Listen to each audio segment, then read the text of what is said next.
राधे राधे, जय माता की भक्तों।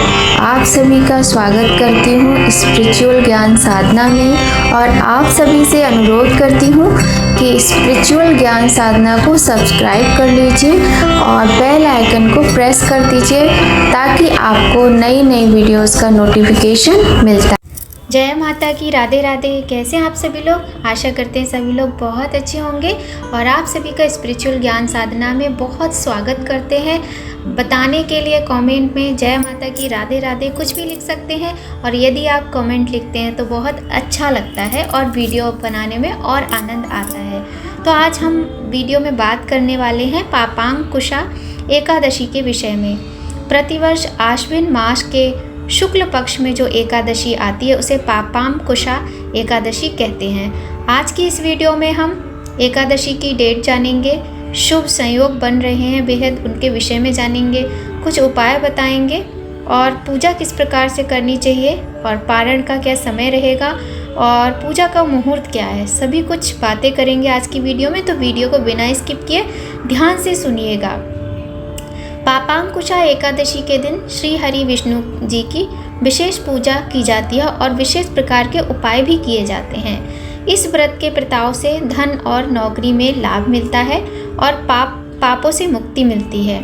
पापांकुशा एकादशी आश्विन मास में अक्टूबर के महीने में 2023 में किस डेट में है, अब हम इसके विषय में बात करते हैं। तो जैसा कि आप सभी को पता है कि एकादशी की तिथि भगवान नारायण को समर्पित है। आश्विन माह के शुक्ल पक्ष की एकादशी को पापांकुशा एकादशी कहते हैं। इस साल पापांकुशा एकादशी 25 अक्टूबर 2023 दिन बुधवार को है। कहते हैं अपने नाम स्वरूप इस एकादशी के प्रताप से व्यक्ति के समस्त पाप मिट जाते हैं। ये व्रत व्यक्ति को कठिन तपस्या के बराबर पुण्य फल देता है, अर्थ एवं मोक्ष की प्राप्ति होती है। इस एकादशी पर भगवान पद्मनाभ की पूजा की जाती है। इस साल पापांकुशा एकादशी पर बेहद शुभ संयोग भी बन रहे हैं। इसमें कुछ खास उपाय करने से आपके सारे बिगड़े कार्य बनेंगे।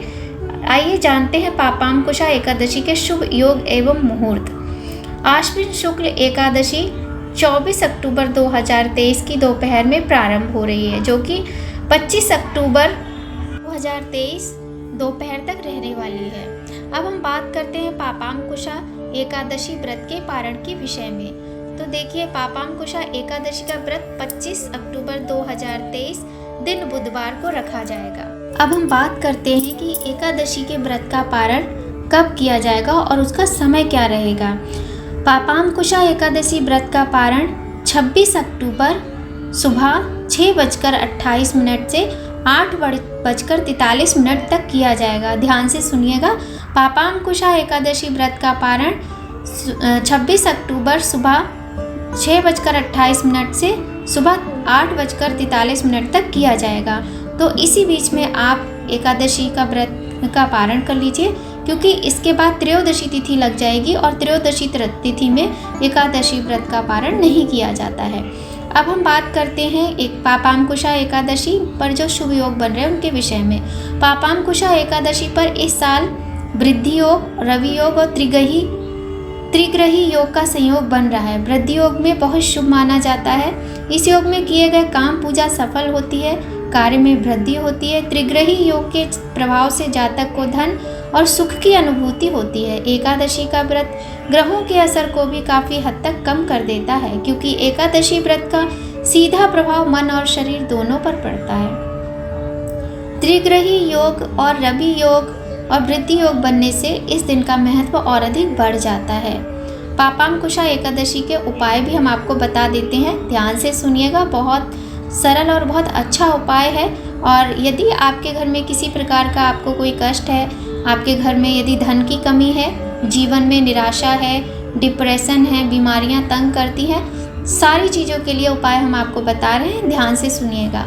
पापांकुशा एकादशी के दिन पीपल के पेड़ की पूजा करने से माँ लक्ष्मी अत्यंत प्रसन्न होती हैं। इस दिन पीपल के पेड़ की जड़ में दूध मिश्रित और उसमें थोड़ा सा कुछ मिष्ठान मिला लीजिए, यानी कि आप गुड़ शक्कर कुछ भी मिला सकते हैं और पीपल की जड़ को सींचिए इस जल से। धूप और दीप जलाकर विधिवत पीपल के वृक्ष की 7 बार परिक्रमा कीजिए। यदि आप ये उपाय करेंगे ना और आप जो भी जितनी भी एकादशी आती, प्रत्येक एकादशी को ये उपाय किया कीजिए। पीपल की पूजा तो वैसे भी बहुत अधिक शुभ फल देती है। अगर आप कर सकते हैं तो प्रतिदिन पीपल पर जल चढ़ाया कीजिए। संडे को पीपल पर हम जल नहीं चढ़ाते हैं, ना ही दिया जलाते हैं, ये ध्यान रखिएगा। मान्यता है इस प्रकार उपाय करने से, 7 परिक्रमा करने से धन संबंधी हर तरह की परेशानी खत्म होती है और भगवान नारायण की कृपा प्राप्त होती है, माता लक्ष्मी की कृपा भी प्राप्त होती है। धन लाभ के अनेक योग बन जाते हैं, रास्ते खुल जाते हैं सफलता पाने के। अब बात करते हैं इसकी पूजा विधि के विषय में। तो जो एकादशी पापांकुशा एकादशी की पूजा है वो भी ठीक उसी प्रकार से करनी होती है जिस प्रकार से हम दूसरी एकादशी पर पूजा पाठ करते हैं। वही ब्रह्म मुहूर्त में उठ जाना है आपको और स्नान करके स्वच्छ वस्त्र पहनकर भगवान की पंचोपचार विधि से या फिर षोडशोपचार विधि से आपको पूजा आदि करनी है बहुत सुंदर तरीके से। और बहुत ही सुंदर ये व्रत है, बहुत सुंदर व्रत है सच में। आप करके देखिए, आपको लाभ अवश्य मिलेगा। पूजा आदि करेंगे और पंचामृत से स्नान कराइए लड्डू गोपाल को। एक उपाय हम आपको और भी बताते हैं। जो हमारे नारायण हैं या लड्डू गोपाल हैं, शालिग्राम जी हैं, इनको आप ना शहद से अभिषेक कीजिए। इनका शहद से आप अभिषेक कीजिए और शहद से अभिषेक करने के बाद में जो अभिषेक का शहद है आपको क्या करना है, उसको आपको प्रसाद रूप में ग्रहण करना है शाम के समय। इस प्रकार से आप उनकी आरती उतारिए। और अब हम आपको बताते हैं इस दिन आपको क्या क्या पूजा पाठ करने चाहिए।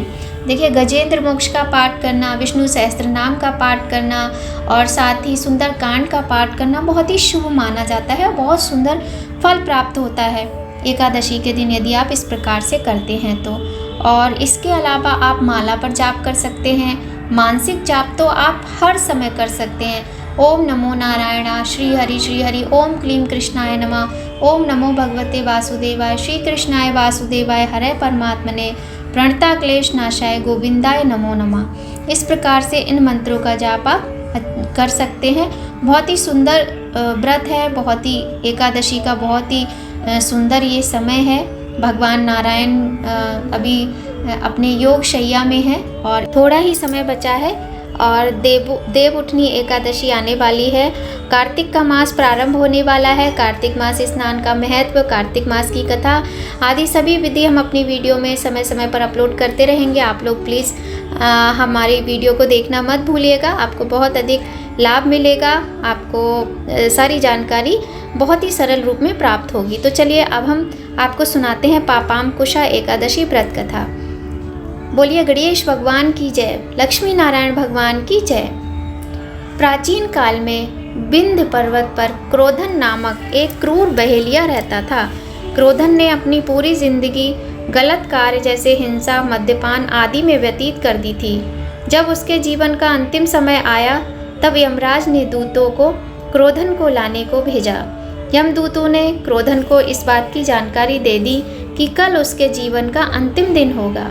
मृत्यु के भय से डरकर क्रोधन महर्षि अंगिरा ऋषि की शरण में पहुंच गया। महर्षि ने क्रोधन की दशा को देखकर उस पर दया की और उसे पापांकुशा एकादशी व्रत करने को कहा।